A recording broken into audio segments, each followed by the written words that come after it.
The orphanage squatted like a soot-stained gargoyle at the corner of Franklin and 8th. Its crumbling red bricks holding up sagging window frames with the stubborn pride of a drunk insisting he's fine.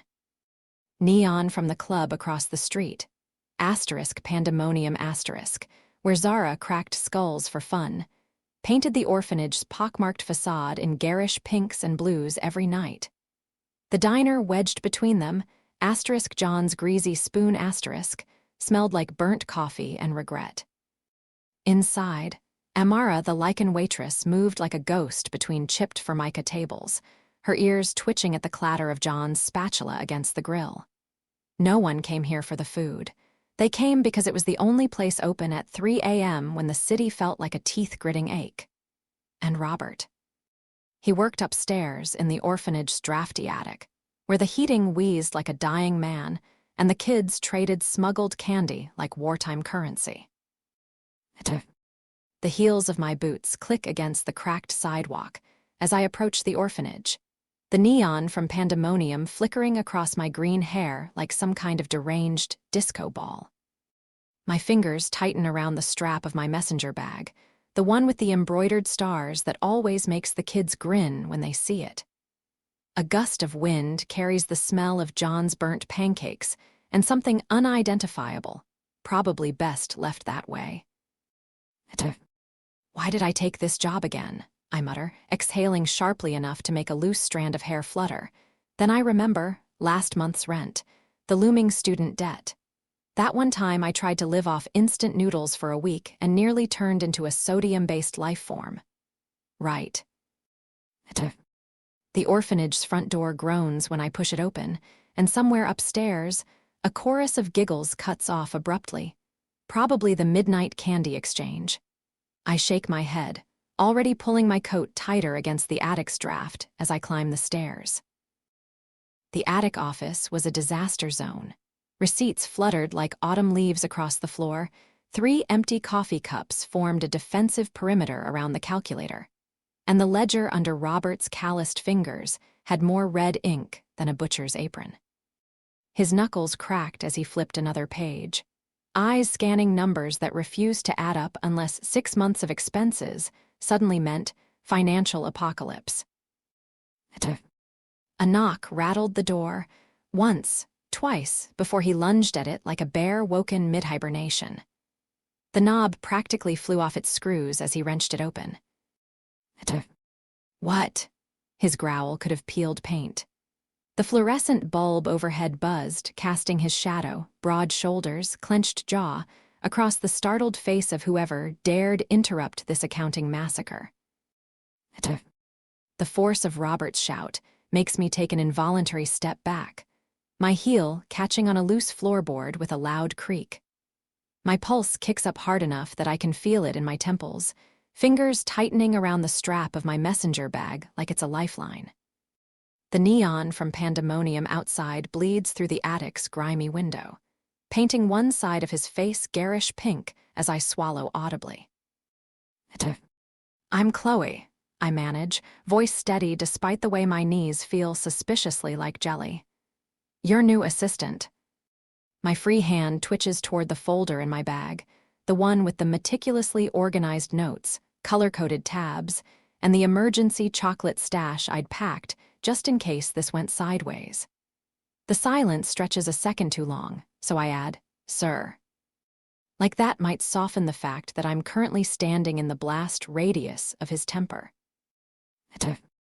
Robert's laugh is a single, sharp bark, the sound of a man who's heard too many lies to bother with politeness. His shadow looms larger as he leans forward, the neon from Pandemonium outside striping his buzz-cut pink and blue like some deranged carnival prize. Yeah, right? He snaps, teeth flashing in a grin that's all edges. And I'm the Dalek Emperor. The door slams shut with a force that sends a receipt fluttering off the desk. Through the thin wood, Chloe can hear him muttering, freakin' temp agencies sending babysitters. Before the calculator's furious beeping drowns him out. The door's slam leaves me blinking at the wood grain like it might suddenly sprout answers. My cheeks burn, half indignation, half sheer disbelief, until a warm chuckle cuts through the silence behind me. I whirl around so fast my messenger bag swings wide, nearly clocking the newcomer in the ribs. "Sorry, he's been a total grump for the last 6 months," says a man leaning against the banister with the ease of someone who's dodged far worse than rogue bags.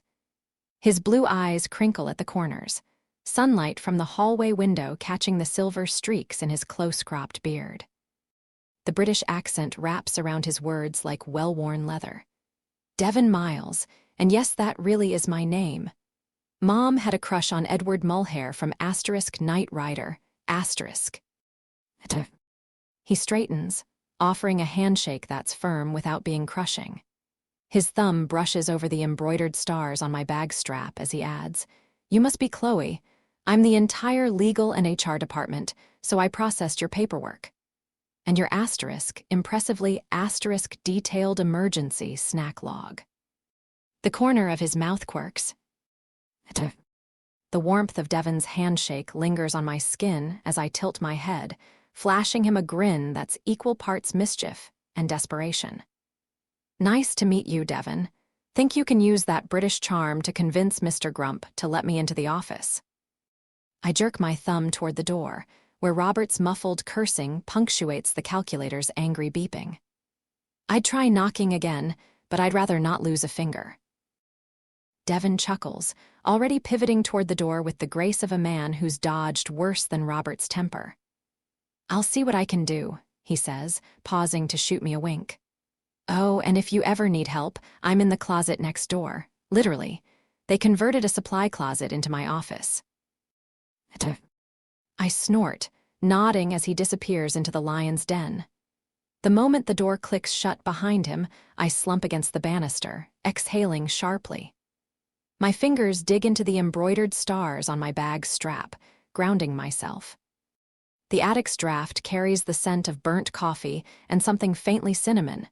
Probably Devon's doing. Smart man. Robert barely glanced up when the door creaked open again, until Devon's polished Oxfords entered his peripheral vision. His fingers paused mid-scribble over a column of numbers that refused to balance, knuckles white around the pen. "This had better be important, Devon." Devon didn't flinch. Just folded his arms, leaning against the desk with the casual authority of a man who'd negotiated with loan sharks before breakfast. His voice was butter smooth, but the steel underneath made Robert's jaw tighten. "I spent 3 months nagging management to get you help," he said, nodding toward the door. "And when she finally gets here, you go Bruce Banner on the poor girl." Robert's nostrils flared.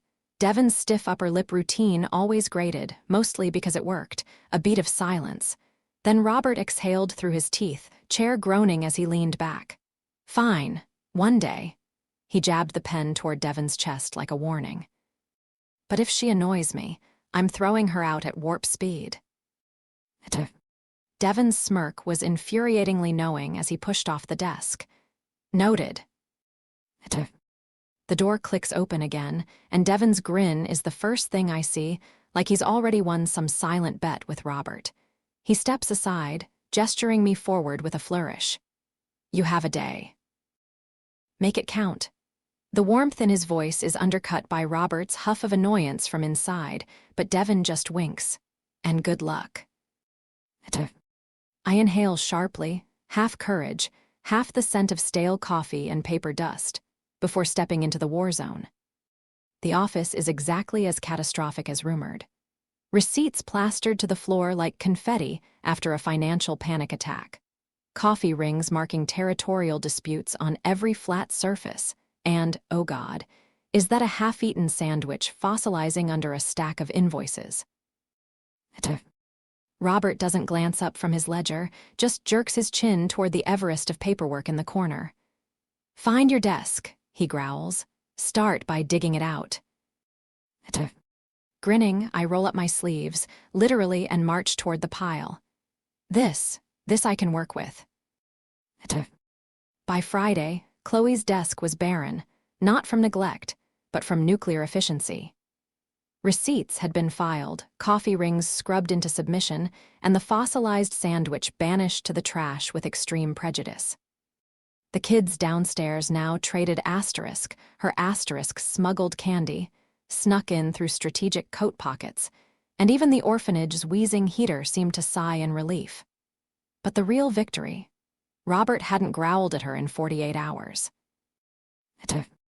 The office door clicked shut behind Robert with finality, the sound of a man who'd spent 12 hours wrestling numbers into submission and lost. His boots thudded down the orphanage's creaking stairs, each step echoing like a hammer strike in the hollowed-out quiet of 3 a.m. Outside, the neon glow of Asterisk Pandemonium Asterisk pulsed like a migraine, painting the sidewalk in nauseating streaks of fuchsia and electric blue. The diner's awning sagged under the weight of decades of grease and neglect, but the 4 studio apartments above it stood stubbornly upright, their windows dark except for apartment 1, where Zara's silhouette moved behind drawn blinds, sharp as a knife. Robert's key scraped in apartment 2's lock like it was protesting the intrusion. Inside, the air smelled of gun oil and the ghost of yesterday's coffee. He didn't bother with the light, just toe-kicked his boots off, shrugged out of his jacket, and let gravity do the rest. The bed swallowed him whole before his head hit the pillow, the last coherent thought flickering behind his eyelids. Asterisk damn, Chloe's actually useful. Asterisk. The dream was perfect, a sizzling ribeye the size of her forearm, crusted in rosemary and so tender it practically melted off the bone. Amara's muzzle twitched, claws flexing into her threadbare sheets as the phantom scent of seared fat filled her nose. Then, asterisk clang. Asterisk. Her ears shot upright before the rest of her did, muscles coiling as she launched off the mattress with a snarl that rattled the windowpane. The clock blinked 3:47 a.m. in accusing red. Someone was murdering a trash can outside apartment 4. She wrenched her door open just in time to see John, grease-stained apron flapping like a surrender flag, hefting a broken microwave onto the curb. Behind him, apartment 4's door gaped like a gutted fish, its innards spilling onto the sidewalk in a cascade of moldy textbooks and what might have been a taxidermied raccoon in a past life. Asterisk finally found a sucker dumb enough to pay rent for the dump. Asterisk, John muttered, kicking a mildewed couch cushion for emphasis. Amara's groan could have powered a small turbine as she slammed her door hard enough to make the framed diner menu rattle. Bed, now, before she did something unprofessional like eat her landlord. The key sticks in apartment 4's lock, protesting with a rusty screech as I jiggle it, once, twice, before the door finally gives way. The smell hits me first. Mildew, old textbooks, and something vaguely raccoon-shaped lurking in the shadows. My nose wrinkles as I step inside, messenger bag bumping against my hip. The floorboards groan under my boots, like they're personally offended by my presence.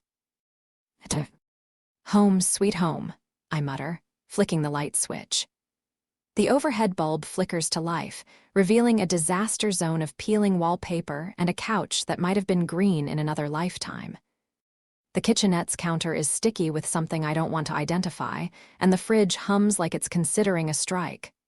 But it's cheap, and it's 5 minutes from the orphanage. And, most importantly, it's mine.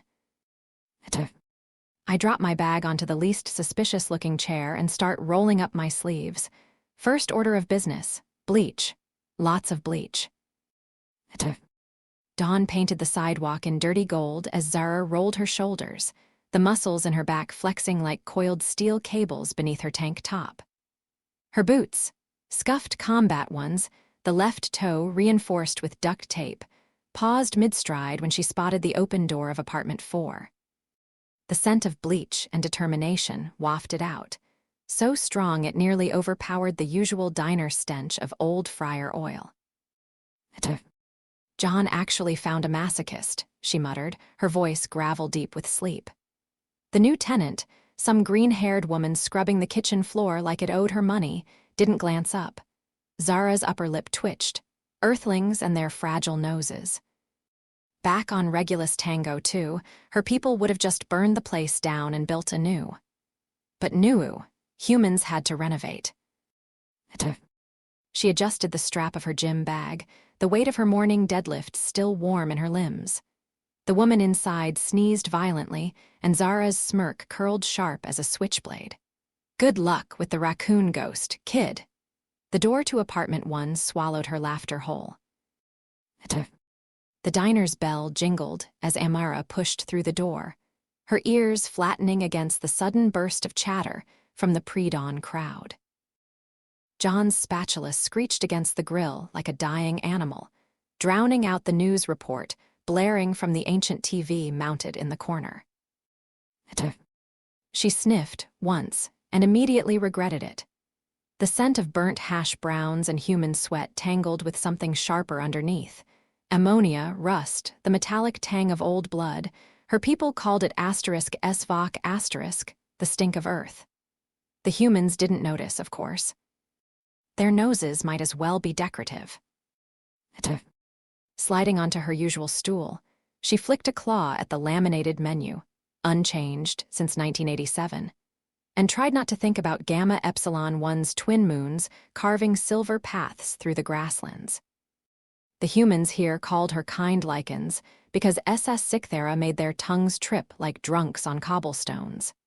And after 3 centuries, even she'd stopped correcting them. John slapped a plate of scrambled eggs in front of her, more shell than egg, and grunted, "You gonna howl at the moon tonight?" Amara's answering smile showed just enough teeth to make him backpedal to the grill. The orphanage's attic had become a time capsule of financial ruin. By the time winter frost etched skeletal patterns on the windows in December 2376, Chloe's desk was an island of order in a sea of archival chaos. Receipts from 2355, yellowed with age and stiff as autumn leaves, crackled under her fingers as she sorted them into piles labeled tax evasion, probable, and what even is this asterisk? Downstairs, the kids' holiday chatter rose through the floorboards like a living thing, their voices weaving around the scent of pine needles smuggled in from John's dumpster decorations. Michael's meticulous ledger updates hummed from the ancient desktop computer, its fan wheezing like an asthmatic choir, while Robert's coffee cup collection had mysteriously dwindled to *1*, chipped but washed, and the heater still wheezed. But now it did so into a spreadsheet. The chair groaned under Robert's weight as he leaned back, fingers laced behind his head. His gaze traced the water stain on the ceiling, shaped eerily like Miss Hannigan's scowl, before dropping to Chloe across the room. Her brow furrowed as she deciphered some 24th century ledger entry, green hair catching the dim light like a damn halo. The sight should have annoyed him. Instead, his chest tightened. Damn it, she was good. Too good. Hannigan's beady eyes had been crawling over the quarterly reports like a vulture circling roadkill, and the second Chloe hit 2350 in the archives. Boom, pink slip. The old bat had a heart 3 sizes too small, and a grudge against anyone under 30 who didn't cower on command. Robert exhaled sharply through his nose. Options: threaten Hannigan, too messy; fake the records, too risky. His fingers tapped the desk. Then, slowly, he reached for the phone. "Hey, Devin," he grunted into the receiver, "we've got a Hannigan problem." The pause stretched. Somewhere downstairs, kids shrieked over smuggled candy. Robert's jaw set. "Yeah, the expedient kind." The metal ***, closed by order of the health department ***. Signs swung from the diner's door with a finality that made Amara's ears flatten. Inside, John was mid-tirade, his spatula now embedded in the wall like some deranged culinary Excalibur, while the health inspector scurried to his car like a man fleeing a war zone. The report fluttered in Amara's grip, its red-inked violations glaring. *** rodent activity severe. Grease accumulation fire hazard. Mystery meat unidentifiable. ***, she exhaled through her nose, claws flexing. 3 centuries of interstellar travel, and this asterisk was how she went down, taking the fall for John's refusal to clean a fryer since 2352. The neon from Pandemonium painted the sidewalk in fever-dream hues as she trudged toward her apartment, her tail flicking once, twice, in irritation. The scent of Chloe's bleach warred with the diner's lingering stench of defeat. A shadow moved behind apartment 4's window. Green hair, sleeves rolled up, attacking the raccoon ghost's lair with a vengeance. Amara's muzzle quirked. Maybe the new neighbor knew how to forge documents. The club's back door swung shut behind the health inspector with a metallic clang that made Zara's tusks grind. Her fingers flexed around the empty keg she'd been hauling, the muscles in her forearms standing out like cables under her dark green skin. Through the kitchen's greasy porthole window, she could see the inspector's pen already hovering over his clipboard, hovering like a damn vulture over fresh carrion. "Fucking rats," she muttered under her breath. Not the 4-legged kind, though God knew Pandemonium had those too. No, this was worse. The inspector's beady eyes darted to the walk-in fridge, then the fryer, then the very expired liquor license taped to the wall like some sad museum exhibit. His pen twitched. Zara exhaled through her nose, the scent of stale beer and industrial cleaner burning her nostrils. She dropped the keg with a thud that rattled the floor tiles and reached for her phone. One text to the owner, code read, "Health inspector in the kitchen. Remember the incident with the shrimp platter in 75, it's about to be worse." Then, because she wasn't an idiot, she added. Also, pay Amara double to forge new permits. Her nose will know what to fake.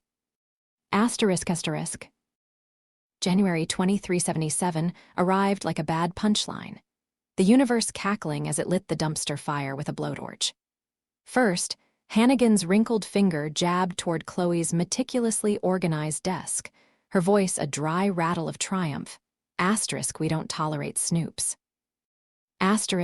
The pink slip fluttered to the floor before Chloe could explain that archiving wasn't the same as digging up dirt .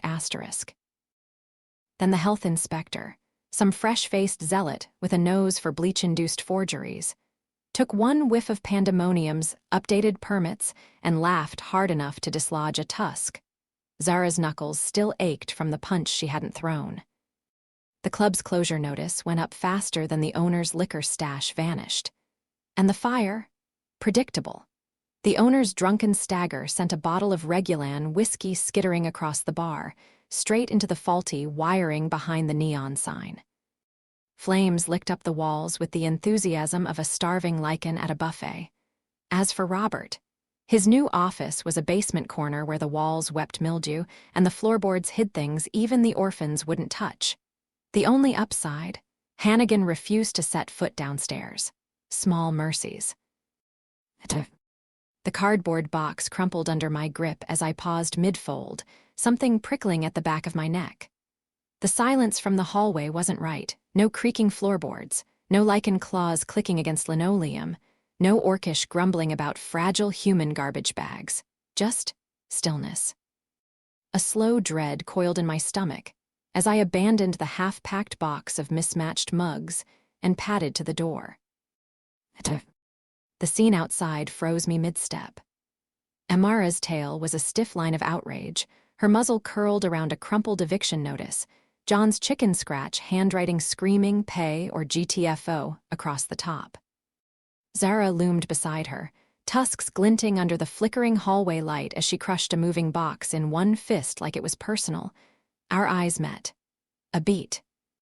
Then, well, I said, forcing cheer into my voice as I leaned against the doorframe, at least we get to test John's structural integrity when we throw him off the roof.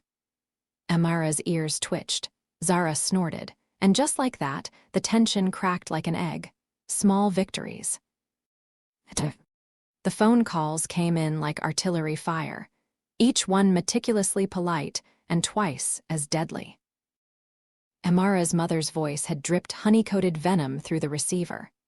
Asterisk, darling, we asterisk adore asterisk your independence, but eviction. In asterisk this asterisk economy? Asterisk, her father's growl rumbled in the background, punctuated by the sound of claws gouging hardwood. The White Fang's disappointment smelled like bergamot tea and impending disownment. Zara's parents were worse. The Greenscales didn't asterisk do asterisk subtlety.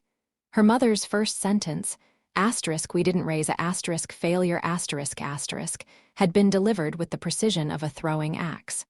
Her father's follow-up, asterisk. At least set the building on fire for the insurance, girl. Asterisk, the call ended with the wet asterisk thunk asterisk of a ceremonial battle helmet being slammed onto a marble floor. Then came the Joneses. Chloe's mother's laugh tinkled like wind chimes in a hurricane.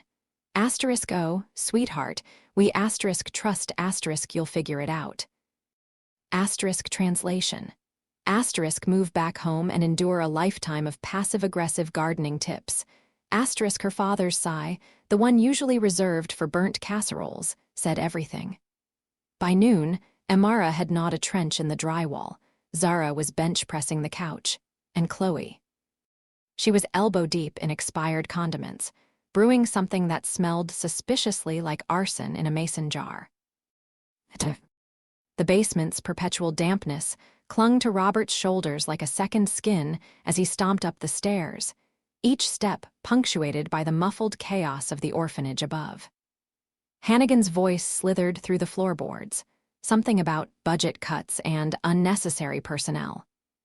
But he tuned it out, focusing on the rhythmic squeak of Devon's office door. The scent of Earl Grey and old paperwork hit him before he even crossed the threshold. Devon didn't look up from his ledger, just slid a steaming mug across the desk with the practiced ease of a man who'd weathered worse storms than a pissed-off accountant. Robert collapsed into the chair opposite, the wood groaning under his weight as he cradled the cup like it held the secrets of the universe. The first sip burned his tongue.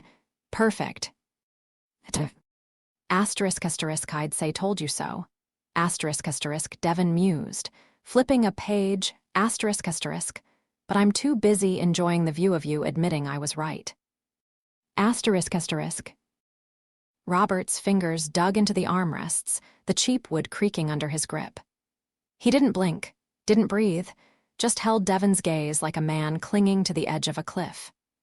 The basement's single bulb flickered overhead, casting shadows that made the stacks of orphanage paperwork look like a jury of ghosts.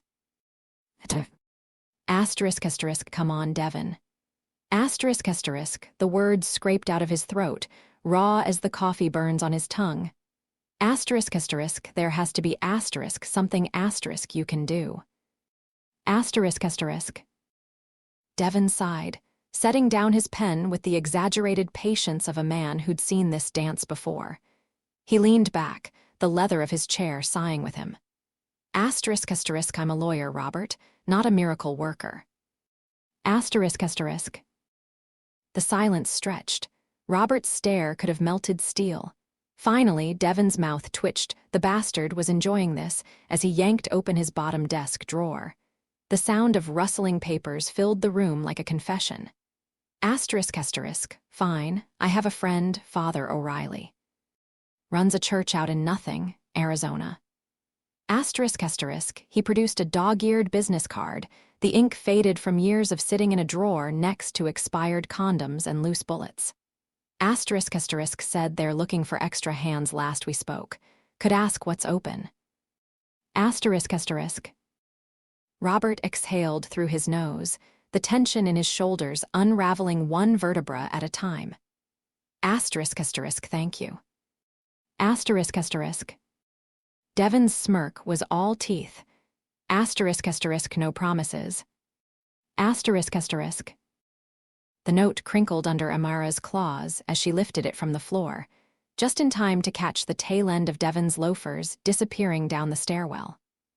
The paper smelled of bergamot and cheap ink, the hastily scrawled words bleeding into the fibers. Asterisk asterisk. Waitress needed at Rick's, only diner in Nothing, Arizona. Open to hiring non-humans. Lodgings included. Asterisk asterisk. Her ears twitched. Arizona. Dust. Heat that could peel paint off a spaceship. Not exactly Gamma Epsilon one's rolling silver plains, but she inhaled sharply, nostrils flaring as the scent of mildew and eviction notices clung to the back of her throat.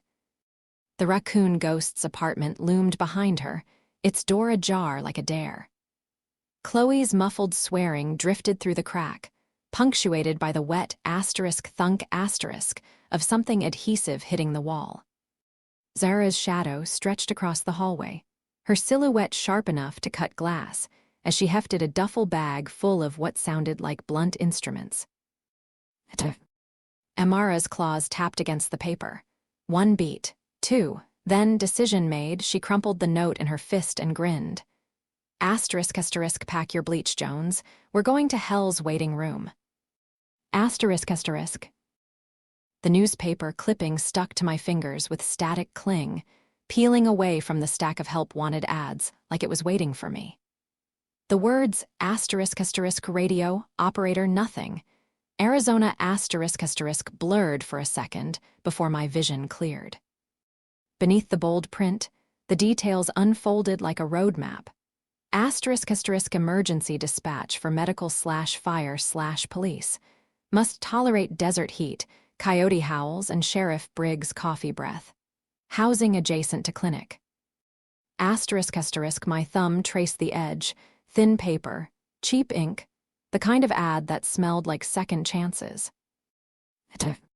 Behind me, Amara's claws clicked against the linoleum as she wrestled her duffel bag into submission.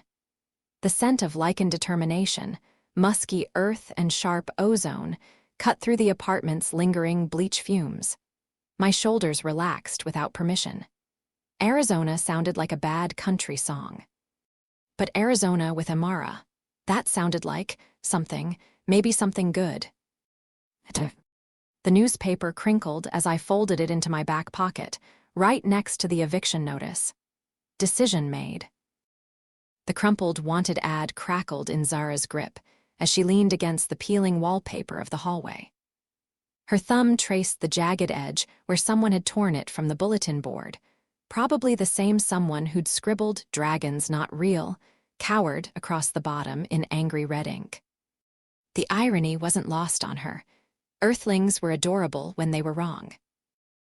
Amara's tail thumped against the doorframe as she passed, her duffel bag bulging with what sounded like several illegal weapons and one sentimental stuffed animal. Chloe's green hair bobbed in the periphery, her arms full of mason jars labeled, "Not poison, probably." Zara exhaled through her nose, the scent of bleach and impending chaos thick in the air. She crumpled the ad into her pocket and hefted her gym bag higher. Arizona, dust, dragons, a sheriff with a caffeine addiction and no survival instincts. Perfect. Deputy Zara Greenscale, she mused, rolling the title around her tusks like a fine cigar. Has a nice ring to it. The door to apartment 4 slammed shut behind her with finality. The old taxi's suspension groaned as Robert slammed the door shut, the orphanage's cracked asphalt crunching under his boots. His knuckles were still white around the steering wheel from the silent drive back, from watching Zara's silhouette blend into the bus's exhaust fumes, from Chloe's last wave through the fogged-up window, from Amara's ears twitching at some desert sound he couldn't hear yet. The envelope in his pocket burned like a live coal. Devon's voice cut through the haze, sharp as a switchblade. That asterisk-gilded gargoyle asterisk of an administrator just waltzed into my office. He punctuated each word with a jab of his finger toward Hannigan's window, with a fucking asterisk server rack and a smirk. Said the I'll do our jobs without the attitude. His usually immaculate tie was loosened, his hair sticking up like he'd run hands through it one too many times. Robert yanked the envelope free, the paper tearing slightly in his grip. The termination notice glared up at him in crisp, bureaucratic black and white. Position terminated due to technological advancements. A week. 1 week before he joined Chloe's mason jars in the desert. His jaw clenched. Son of a... Devon's grin was all teeth. Pack your shit, Wallace. We're torching the place on our way out. The taxi's engine wheezed like a dying asthmatic as Robert tossed the last duffel onto the passenger seat, right on top of Devon's emergency bourbon stash. The orphanage loomed in the rearview mirror, its cracked bricks and busted gutters sagging under the weight of Hannigan's smug victory. A flicker of movement in the attic window, probably Michael salvaging spare keyboards from their old office, made his jaw tighten. You did remember to wipe the hard drives, right? Devon's voice cut through the haze of gasoline and nostalgia as he wedged a cardboard box labeled "Not TAX Fraud" between the seats. The crinkle of aged receipts answered for him. Robert cranked the ignition. The taxi lurched forward with a metallic scream, its rusted frame rattling like a skeleton in a windstorm. Arizona stretched ahead, a blur of dust and bad decisions. General store needs bookkeeping, he muttered, swerving around a pothole big enough to swallow Rhode Island. Clinic's got payroll. Rick's Diner's probably cooking the books. Devon's grin was a flash of white in the dashboard gloom. And Hannigan's got arson charges in her future. The orphanage shrank in the mirror, swallowed by exhaust fumes and unresolved grudges. The end